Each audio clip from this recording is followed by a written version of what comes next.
G'day members, welcome to our preview of Flemington for the 27th of June. It's been we'll just start off with a quick message. It's been a challenging month for us. We've suffered a period of drawdown over the last 4 weeks in the vicinity of around 50 units. So it's important that you're prudent with your strategies, with your money management. However you go into that when we're in these types of situations.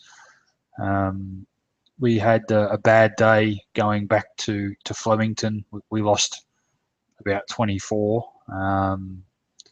And that's basically half of what we've lost over the last month. So if we sort of take that day out, to sort of have a period of a month or over 20 betting days where you lose 24 units, it's sort of it's not that bad. But we had that big strip out, which is hurting a little bit at this stage, but.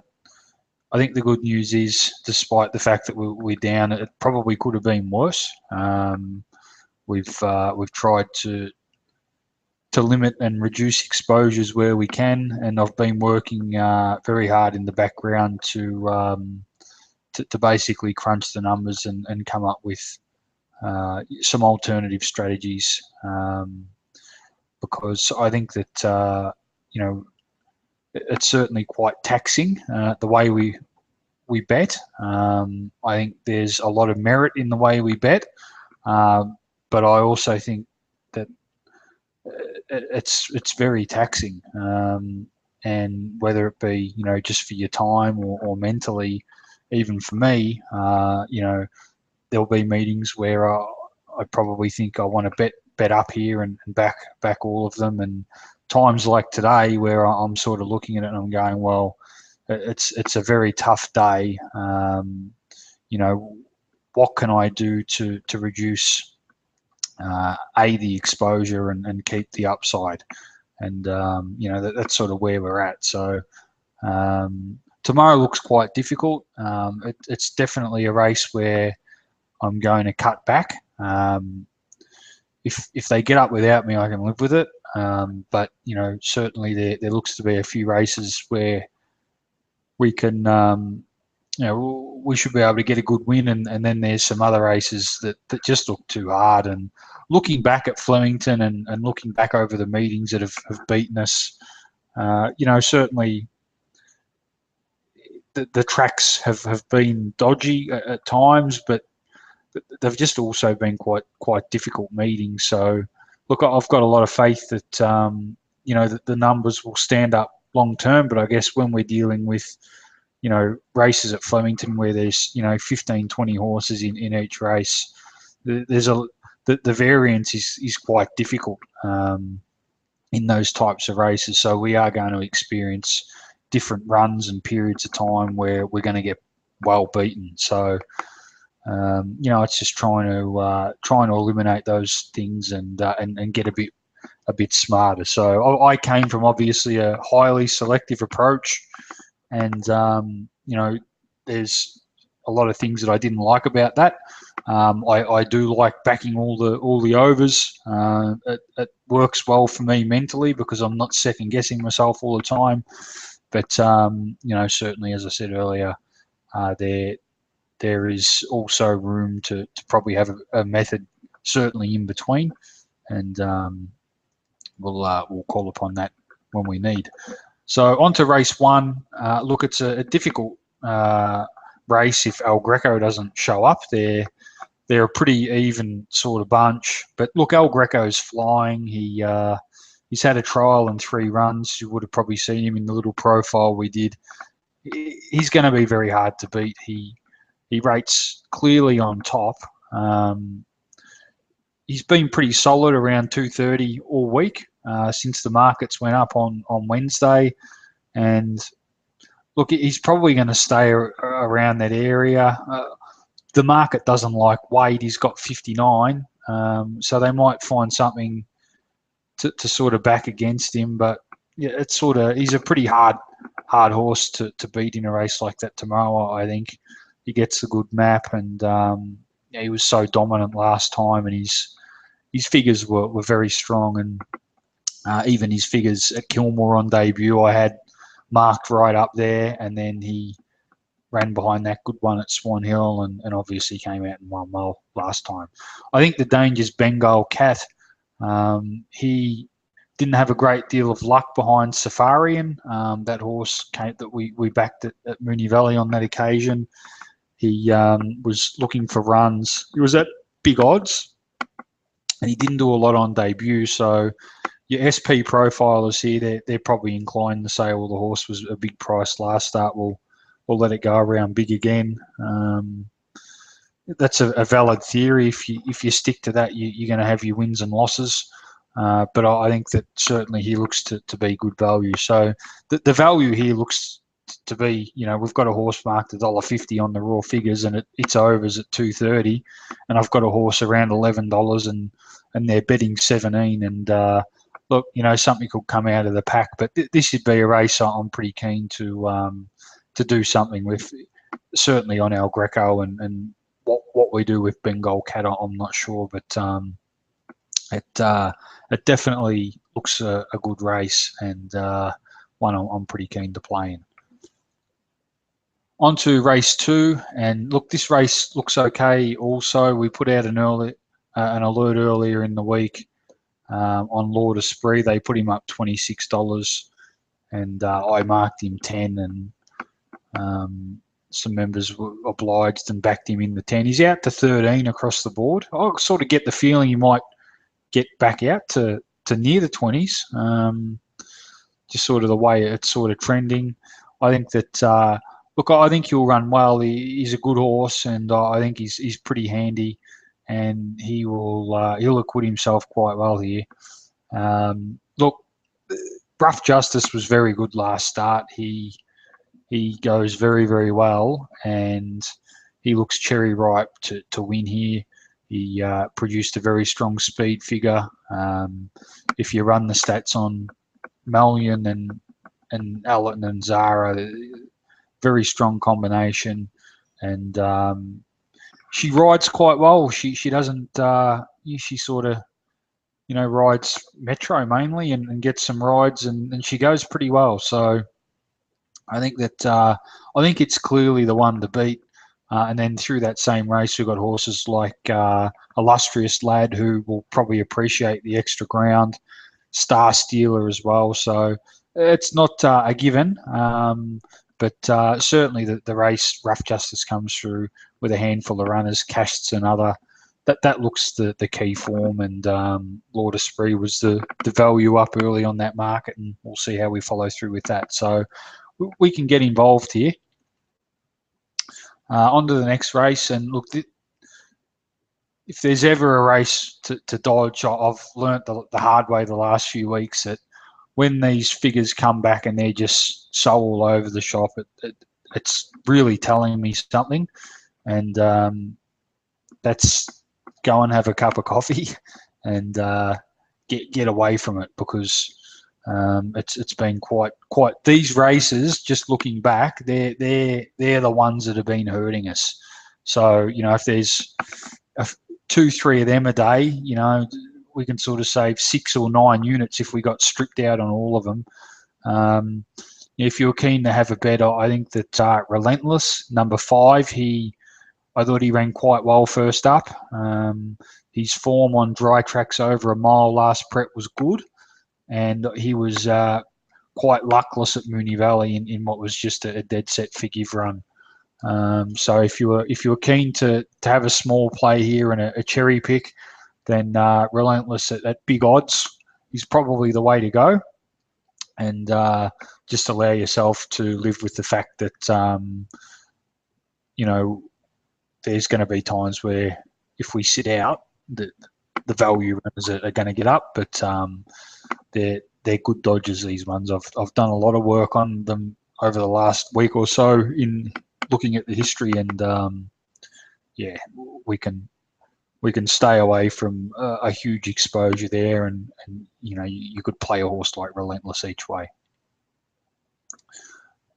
On to the next race, and this isn't a bad race. I think that Azima, look, she sort of, well, Nathan the golfer, it was all over her, and he had one up on me. Well done, Nathan. And he tipped the winner of the golf, so he's on fire. Look, she was way too good. She's probably going to get back again from the gate. She was just dominant over the last bit. She just, off that solid tempo, she just was dominant. So her figures were just through the roof.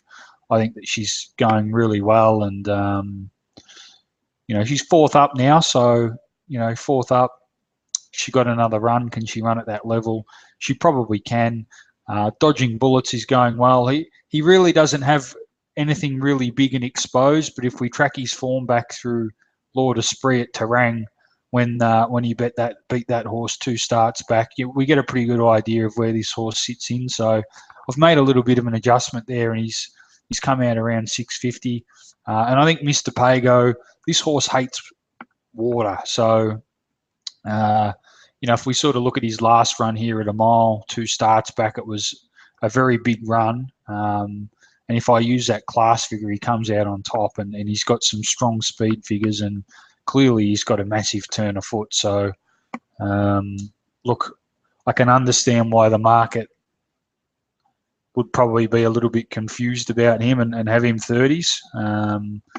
And again, this isn't a race that I'm going to be charging into, but certainly it's a race where looks to be a good little bit of value, and we can probably back a few little runners here and try and get a nice little profit. On to the next race. We've got a good value runner here, and that's General Truce. We backed him earlier in the week. He's sort of between $15 and $17. And look, I find it quite hard to sort of see him starting in double figures. He has to get backed in. He's still $11 and written up $7.50, and he had written up covered at Swan Hill. It was a really good run at Swan Hill, and I think that he will certainly acquit himself very well. He looks to be going quite well. In fact, on my class and speed figures and the KPIs, it looks a 2-horse race, General Truce and Hard Romp, both rating in the mid to high 90s on class, and nothing else really gets close. Desert Journey does on his peak figures, but they're at a mile.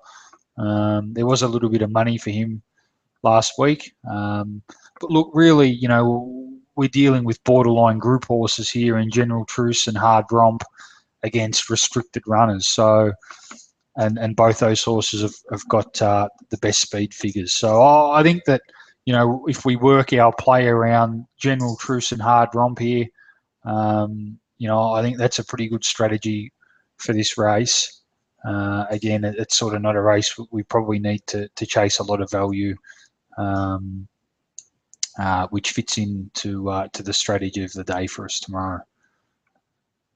On to race 6, and yeah, well, Don keeps reminding me every time one of these races come up that they're no good, and my record suggested otherwise, but since Don started telling me they're no good, I don't think I've backed a winner in any of these races. So we'll just see what happens here. Look, I thought that I was doing a bit of work, and I thought that Practiced rated up pretty well here. He gets a claim. He gets down to 52 kilos. The blinkers went on last start. He had a very easy time. It was very soft early, and he kicked home pretty well. And that was on the Wednesday meeting. And look, his late sectionals were pretty good.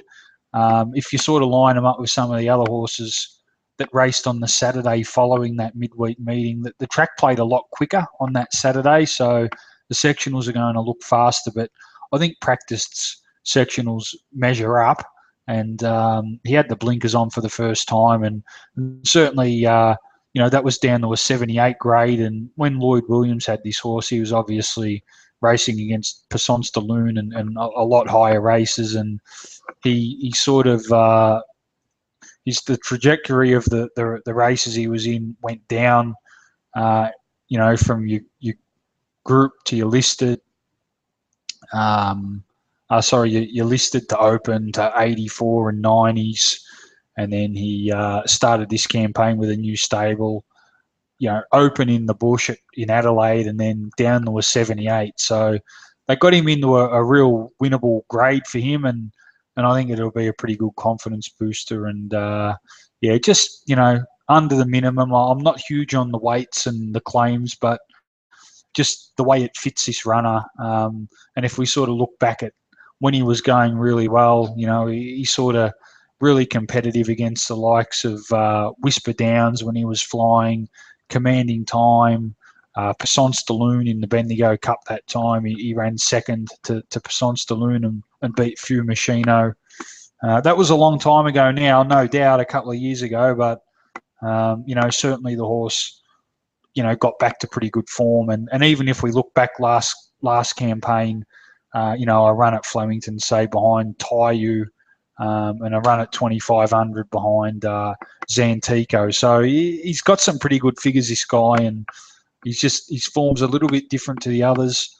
Certainly the Black Jag form line's strong here, and we've got Cadillac Mountain that hooks in there through a Moonee Valley run as well. So we sort of got 5 runners, 4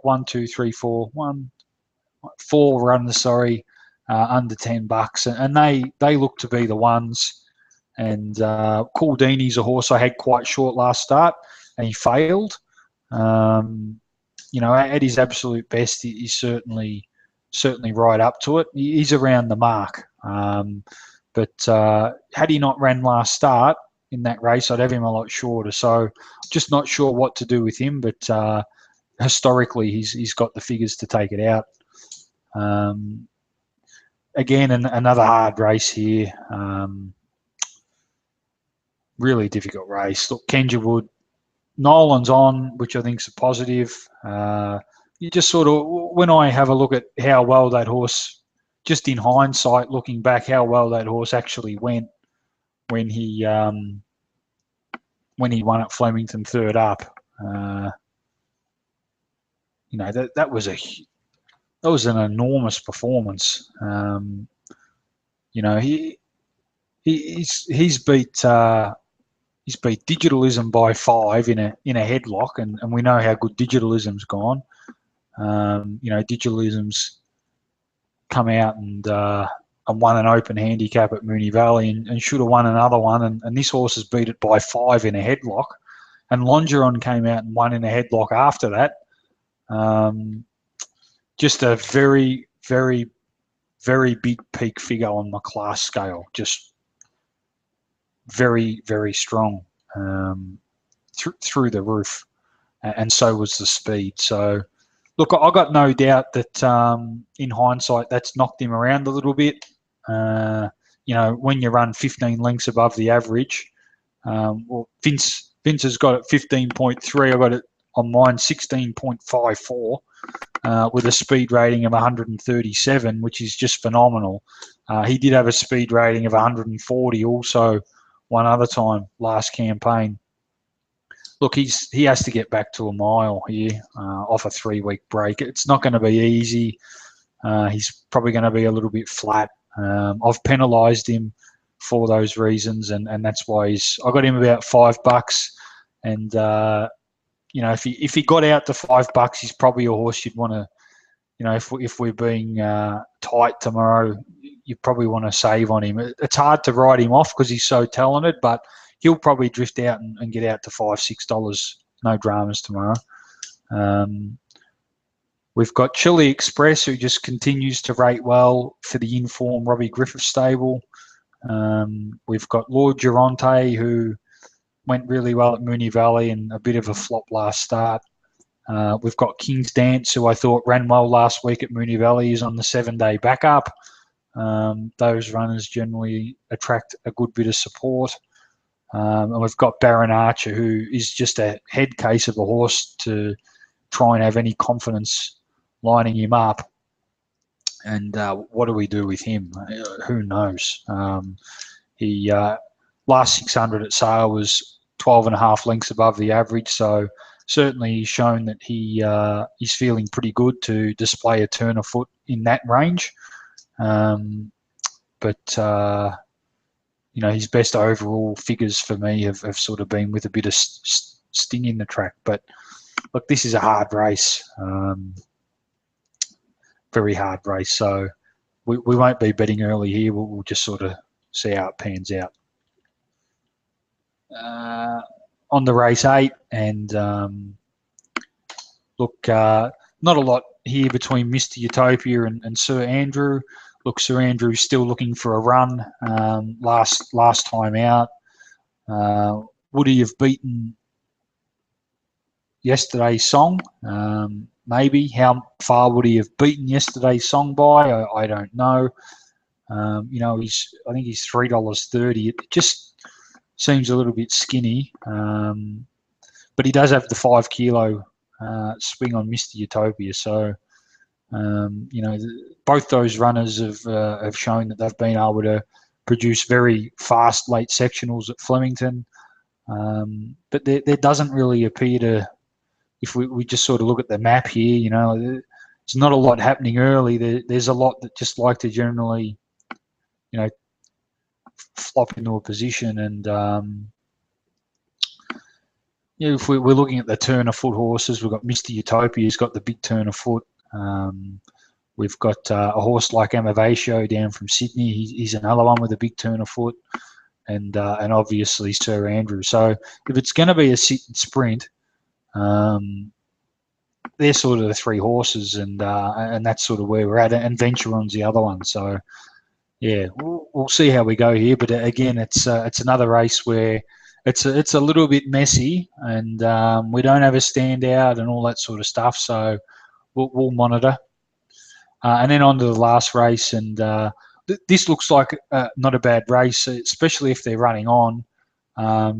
Look, Miss Rose Delago will jump and run. That's what she does, and I thought her performance last start was excellent. I'm a little bit disappointed because I really, as soon as Orion won that race and knocked me off, and I went in and did a fair bit of work on the race the following day, and I instantly gave it a re-rate and gave it a good boost. And there's been a couple of winners come out, Venture On and Lucky on Barefoot, but both at good prices, and would have clearly been on them had they been days where we were betting. So there's a couple of winners that got away there, unfortunately, but I'm sure Miss Rose Delago will go quite well tomorrow. And look, I think Whistle Baby's she's absolutely flying. She has been up for a while, but she deserves another chance at Flemington over 1400. Obviously, she has a win over Sir Andrew 2 starts back, and I thought she hit the line really well at Moonee Valley over 1200 on the rain-affected track. It was quite the performance. So, she's been up for a while, which is a bit of a concern, but she's just going too well. And if they're running on and getting down the middle, she's going to have a couple of extra ticks. So, she looks to be going quite well. Jessie Bell's another one that is probably going to be suited here. She's got some pretty good figures at Flemington, and we've got who else have we got? Judicial Rock's another one that I think I spent a little bit of time on this horse, but it just sort of I can't quite get it that short. And another one there was Pathways. Just not sure about it. It's 1,000 out to 1,400, and I don't know if that's the right move. So anyway, we'll see how we go. But it looks a tough day tomorrow at Flemington. Certainly, we'll want to be limiting the exposure and the risk, and we'll do our best to get a few wins on the board. So it's been a tough period. We had a good month last month and a good run, and this month's been a little bit tricky. We yeah, we probably could have avoided some races, but we've got a few wins in some races where we could have avoided as well. But I think long term, it's best that we do start avoiding some races where the KPIs are scrambled. We'll call them scrambled races. And in the event that the scrambled races prove us wrong and become profitable, we can always go back and win on them then. So thanks for listening. All the best, and we'll catch you tomorrow on the live page. Thank you.